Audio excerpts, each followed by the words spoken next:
Hola amigos, bienvenidos de nuevo a Atención 360. Soy Rubén García del Instituto IDN y hoy quiero hablaros sobre las tres vertientes principales que tiene esta situación que estamos viviendo.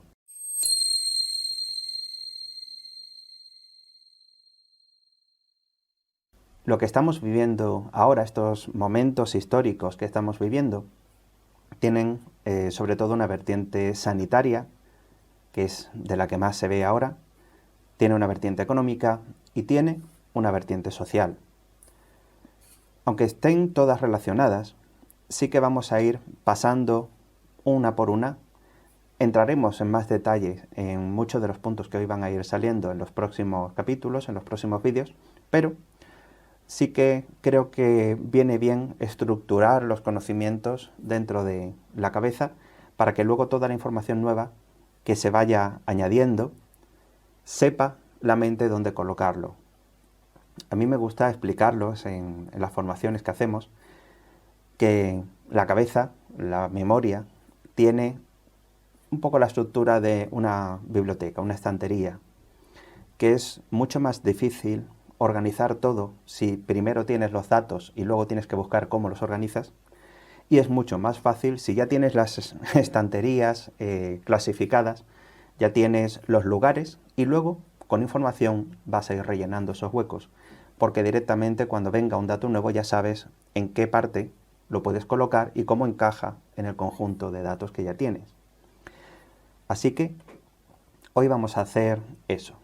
Vamos a empezar a estructurar el espacio donde luego podamos ir metiendo datos, no solo aquí, sino todo lo que te llegue a través de medios de comunicación, hablar con personas, grupos de WhatsApp y demás.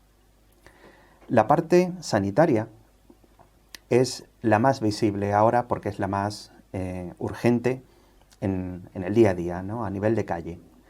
Obviamente es importante buscar la manera de que la gente que enferme sane lo mejor posible, que enfermen el menor número posible de personas y que los que ya están enfermos puedan salir adelante en mejores condiciones. Esto es solamente una parte. A no ser que te esté tocando vivirlo en persona, bien en tu propio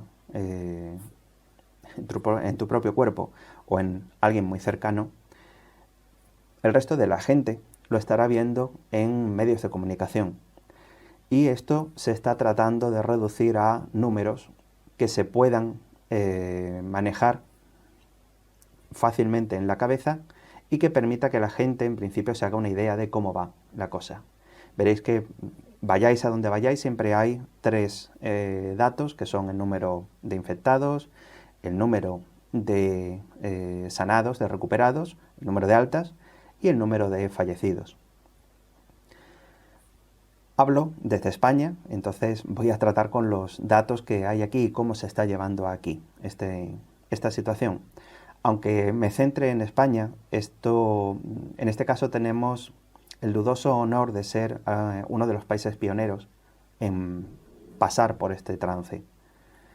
China lleva más tiempo que nosotros, Italia lleva todavía unos cuantos días de adelanto sobre nosotros y a partir de nosotros pues hay mucho más que están siguiéndonos la estela. Y por ello es importante saber cómo se está viviendo aquí, porque o bien lo estás viviendo o bien es muy probable que lo termines viviendo de aquí a unas semanas. Siempre se va a buscar, por parte de quien manda, controlar la información. Porque controlar la información significa, hasta cierto punto, controlar el pensamiento. Y el pensamiento es el inicio de toda acción. Esto es una cadena. Nada humano existiría si alguien no lo hubiese pensado. La cámara con la que estoy ahora mismo grabando estas palabras no existiría si alguien en algún momento no hubiese tenido la idea de fabricar eso. Entonces, con los datos que voy alimentando a la gente va a ir creando sus pensamientos, su forma de ver el mundo y sus pensamientos. Entraremos mucho más en esto en un capítulo concreto. Con los datos que yo te dé, tu mente va a crear una imagen del mundo. Y esa imagen del mundo va a influir directamente en qué ideas tienes, qué pensamientos tienes, cómo ves las cosas, cómo interpretas las cosas. Entonces, fijaros el poder que tiene si yo puedo manejar el conjunto de datos, al menos los importantes, los más grandes, con los que el grueso de la población luego va a formar una idea de lo que está ocurriendo. En estos tiempos tenemos una ventaja y una desventaja. Tenemos la ventaja de que nunca habíamos tenido acceso a tantas fuentes de información de todo tipo y de todo calibre y pelaje. La desventaja es exactamente la misma. Nunca habíamos tenido una exposición a un bombardeo de tanta información, alguna buena, alguna veraz, alguna falsa, intoxicada, y por tanto nuestra cabeza tiende a saturarse. Las formas que tiene normalmente la cabeza de atender a una avalancha de datos es o bien tratar de enterarse de todo, pero llega un momento en que te saturas y al final no puedes, te das por vencido, o bien no quiero saber absolutamente nada y entonces solo me van a llegar los datos muy concretos de medios muy potentes, porque son los que más extensión van a tener, o bien tratar de, cada uno a su nivel, bailar en algún punto intermedio entre lo intento saber todo y paso de todo, no quiero saber nada, ver en qué punto yo puedo funcionar sin saturar mi cabeza. Eso, con el tiempo, suele llevarnos a alimentarnos solo de algunas fuentes de información muy concretas, de algunos periódicos concretos, de algunos canales concretos, de mi primo, mi vecino y mi amiga, porque son personas en las que yo confío, y al final vamos reduciendo la cantidad de información que vamos recibiendo. Y no solo la cantidad de información, sino vamos reduciendo el espectro de pensamientos y de aproximaciones que tiene un mismo dato. Sabéis que la política está en todas partes porque somos humanos y funcionamos así. Los humanos tenemos ideas, tenemos ideologías, tenemos una serie de planteamientos sobre el mundo, sobre lo que está bien y lo que está mal, y tendemos a sentirnos cómodos cuando la gente nos habla en esos términos, porque de algún modo refrenda lo que yo ya estaba pensando. Y tendemos a sentirnos incómodos y a la larga rechazar aquellos datos, aquellas opiniones que nos incomodan, que nos hacen plantearnos si realmente estamos pensando bien o no. Eso es un tema puro de supervivencia, más allá de los sociales. De primera es un tema de supervivencia. Nuestra mente funciona así. Nuestro cerebro trata el 100% del tiempo de mantenernos vivos. Y una forma de hacerlo es poder reaccionar a todos los peligros que se encuentre, a todas las situaciones, y para poder hacerlo necesita tener conocimientos, tener, digamos, respuestas preconcebidas para saber en el mismo instante en que ocurre algo, cómo reaccionar. Por tanto, mi mente va a estar siempre dándole vueltas a las cosas. ¿Para qué? No solo para solucionar el problema que yo tenga hoy, sino para que, si en algún futuro yo me lo vuelvo a encontrar, ya sepa qué hacer. Siguiendo este razonamiento, nos encontramos con que nuestra mente se hace un esquema de lo que es la realidad. Qué peligros hay, qué respuestas hay, de qué cosas tengo que guardarme, qué cosas debo buscar porque me benefician. Según yo vaya alimentando mi cabeza de opciones, de datos, de informaciones, yo voy a hacerme una forma, voy a hacerme un esquema de cómo veo el mundo, de cómo afrontar las situaciones. Cuando yo me encuentro a alguien que piensa parecido a mí, lo que está haciendo es confirmar que esos pensamientos míos son adecuados, porque no soy el único, no debo estar equivocado. Hay más gente que lo piensa. Por tanto, yo me siento a gusto y mi mente se queda a gusto porque se siente más preparada para salvarme la vida. Por el contrario, cuando me encuentro con alguien que dice, no, eso que tú estás pensando no es así, es de la forma contraria, eso me obliga a replantearme toda esa estrategia. Y eso es algo que mi mente no quiere hacer. Cuando ya está a gusto con una posible solución, no quiere que se la cambies. Y ese es el rechazo automático que nos sale al leer, al escuchar ciertas cosas. Aunque luego no las planteemos, pero de primeras es como, a mí esto no no me suena bien, a mí esto no, esta persona no me gusta, es que no me puedo fiar. Y ese mecanismo, que repito, es automático, no es exclusivo de ningún color político, de ningún tipo de persona, no, es funcionamiento, es estructura de nuestra cabeza, lo que hace es ir cerrando las vías de información nueva que yo voy teniendo, si no tengo mucho cuidado. Con el tema sanitario, que era con el que estábamos, ¿qué nos encontramos?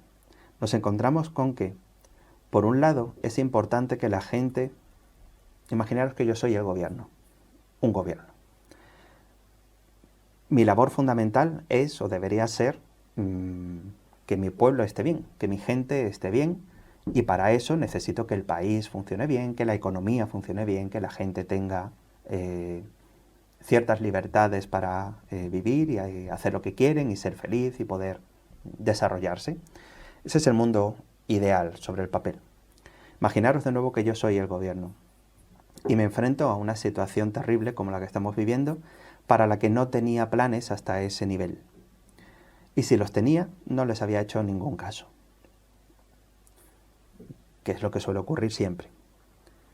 Bien, tenemos entonces a un grupo de personas que están en principio a mi cargo y que yo tengo que buscar su bien. Para poder hacerlo, debo poder tomar decisiones, debo poder cambiar cosas, cerrar aquí, abrir allí, llevar esto aquí, quitar aquello. Para eso necesito que la gente me deje hacerlo, que no esté batallando contra mí con cada decisión que yo tome. Y para eso lo que voy a buscar es que el mayor número posible de personas estén o bien a mi favor, o bien por lo menos que me dejen hacer, que confíen en mí, que se mantengan al margen de modo pasivo y me permitan a mí hacer lo que yo tenga pensado.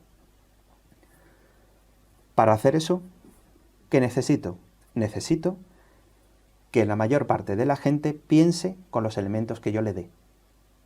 Y eso se hace manejando la información, cocinando estadísticas, informando de ciertas cosas y obviando otras, dándole más relevancia a hechos puntuales que a mí me beneficien en lo que yo necesito para la gente, para que la gente me haga caso, y dejando de lado o directamente desmintiendo aquellas otras cosas que les podría poner en mi contra.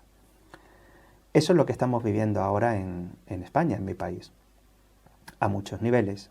Y ojo que aquí todos barren para su casa, al menos todos los grandes, ¿no? Cada partido político del color que sea está barriendo para su casa.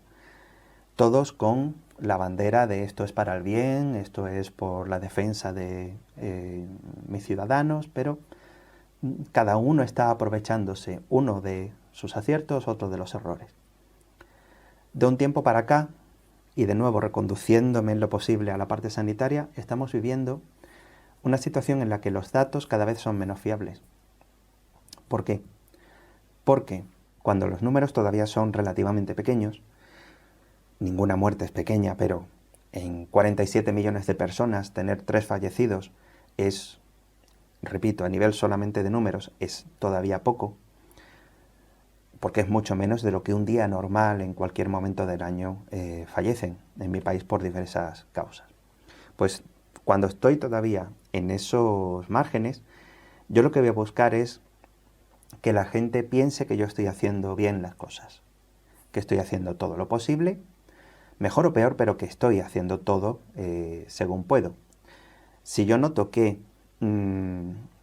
empieza a notarse que no sé muy bien qué hacer o que me estoy contradiciendo yo mismo, de ayer decía una cosa, hoy me veo obligado a decir lo contrario, lo que voy a tratar de llevar a la gente es la sensación de esto no estaba previsto, esto nadie lo podía saber de antemano y estamos reaccionando con los datos nuevos que vamos descubriendo.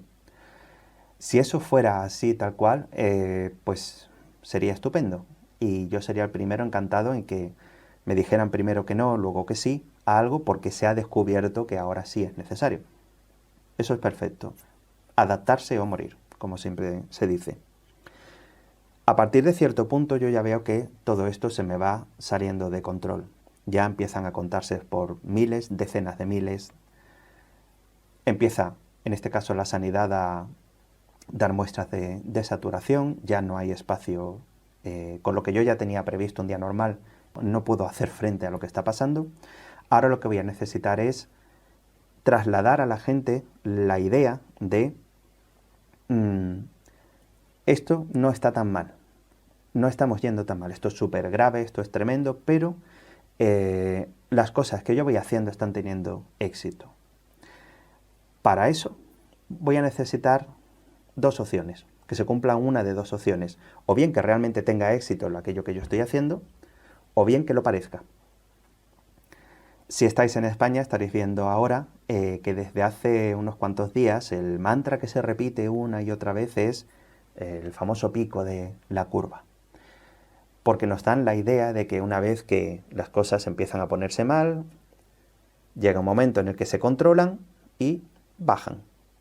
Y entonces pues todo vuelve a ser maravilloso y vuelve a salir el arco iris.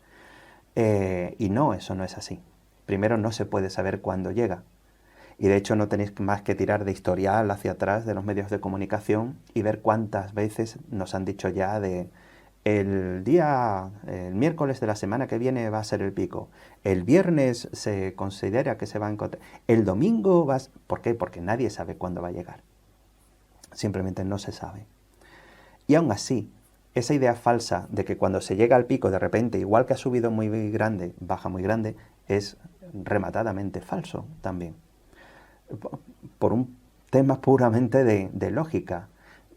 Yo ese pico lo voy a mirar siempre con, o al menos me lo están dando los medios de comunicación, con el número de contagios nuevos diarios, el número de casos que yo contabilizo nuevos cada día. Cuanto más pequeño sea ese número, significa que obviamente la población enferma va bajando, o crece menos, mejor dicho. Eso quiere decir que en algún momento, en un mundo ideal, llegará al punto en el que ya no se infecta gente nueva y por tanto ese número de infectados se mantendrá y empezará a bajar con el número de gente que se recupera, gente que ha pasado ya las 2, 3, 4, 5 semanas que están tardando en salir de alta. Con lo cual, con el tiempo, llegaremos a aplanar esa curva, digamos, de subida y empezará, en números totales, empezará a bajar el número de personas que están enfermas. Por otro lado está la curva de los fallecidos, de la cual no se habla, de ahí no se habla de pico, porque no queda bien hablar de... ¿Llegaremos a la cumbre de nuestros fallecidos? No. Pero funciona exactamente igual. Si eso es un porcentaje de la gente que está ahora mismo enferma y contabilizada, ese número va a ir cambiando y va a ir sumando y subiendo y subiendo hasta que llegue un momento en el que todos los que ya estaban enfermos y que entraban dentro de esa población en la que, por desgracia, no van a soportarlo, terminen de fallecer. Pero de esa curva nunca te van a hablar, porque no queda bien. De 1 o 2 días para acá, quizás de 3 días incluso para acá, se está estabilizando, al menos en los números que se comunican a la gente, se está estabilizando el número de fallecidos diarios. Se llegó a un pico de 900, 950, 930, 900, y ahí se ha mantenido. Pero es un número a todas luces irreal. ¿Por qué? Porque el número de infectados sigue subiendo. No es posible que de repente nadie más fallezca a pesar de que cada vez hay más gente enferma. Pero es que queda muy mal a nivel psicológico de medios de comunicación superar la cifra de 1000 muertos diarios. Por tanto, es muy probable que a pesar de que el número suba, siempre se nos vaya a mantener durante una temporada en 900, 900 y pico, 800 mucho, 900 poco. ¿Para qué? Para dar la sensación de que esto se está estabilizando. ¿Cómo consigo yo eso? Consigo eso contabilizando a los que a mí me apetece. Y, repito, no tenéis más que ir mirando cada vez que se da una noticia del Ministerio de Sanidad, ahora solo contabiliza esto. El Ministerio ahora solo se contabiliza no sé qué. Estos datos son los que tenemos comunicados por las comunidades autónomas, pero hay algunas que todavía no nos dicen. Con eso me da a mí manga ancha para mantener ese número de manera ficticia alrededor de los 900 y algo. hasta que realmente bajen. Todo esto significa que los datos, el semáforo de los 3 datos básicos que nos dan casi con el desayuno, con los buenos días, es un número que ha dejado de ser fiable, que nunca lo ha sido del todo, pero que ha dejado de ser fiable hace ya pues una semana o un poco más. Por tanto, no debería ser un indicador fiable para nuestros propios pensamientos, para nuestra idea de cómo está funcionando esto.